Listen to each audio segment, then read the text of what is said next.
Ben Fawkes joining me here today to talk about the action at the sportsbooks for both the AFC and NFC championship games this weekend. Let's start with the AFC, Ben. As we sit here on Thursday afternoon, Ravens 3.5-point home faves. What has the action been like on the spread in this one in terms of both ticket count and money?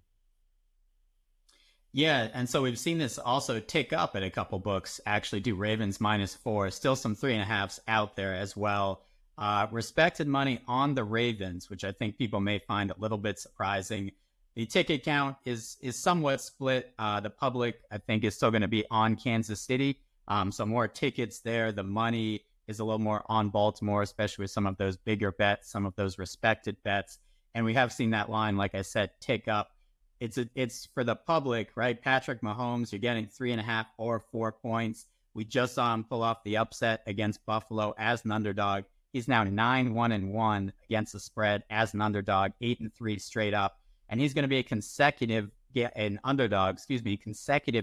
now for the first time since 2018, which was his first year as a starter. So a very rare occasion.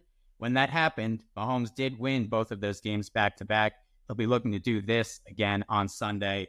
And I should say as well, the total public on the over right now, about 44.5 or 45. Over in the NFC, we have the San Francisco 49ers as 7-point favorites against the Detroit Lions. What are you seeing here for the spread?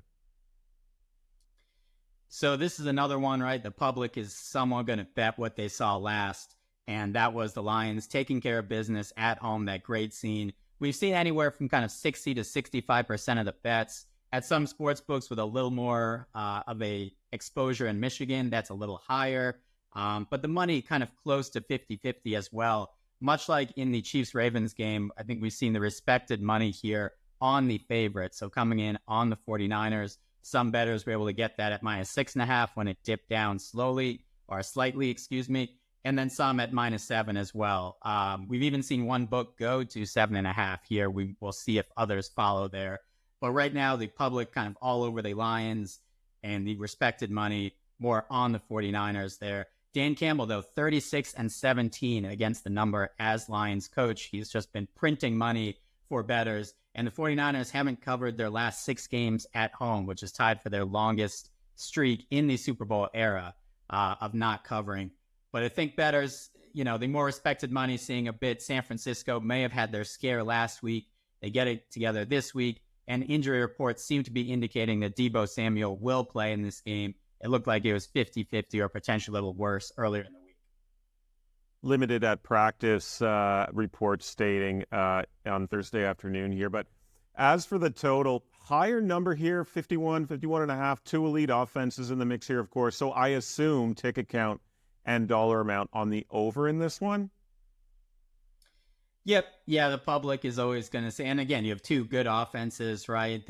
And we just saw the Niners not really slowing down the Packers that much, and the Lions, again, giving up some plays to Baker Mayfield. Obviously, the Lions a much better offense than the Bucs. So, yeah, public will be on the over here, as you would expect. Anything of note for player props this weekend? Things like touchdown markets or quarterback, running back, receiver props. Anything jumping out at you?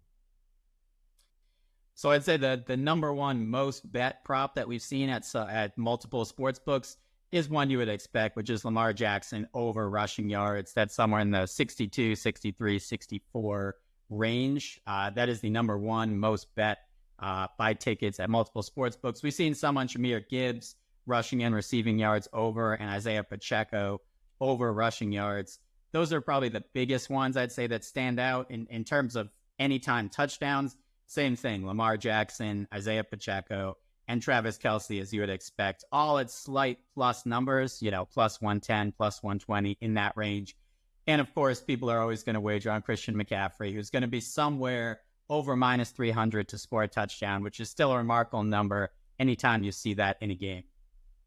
I'm sitting here on a Thursday still reeling from my bad James Cook rushing yards beat in the divisional round. Follow Ben on X. That's at BFawkes22, FAWKES. Ben, thank you for joining us here for Conference Championship Weekend, and good luck with your bets. We'll see you next week.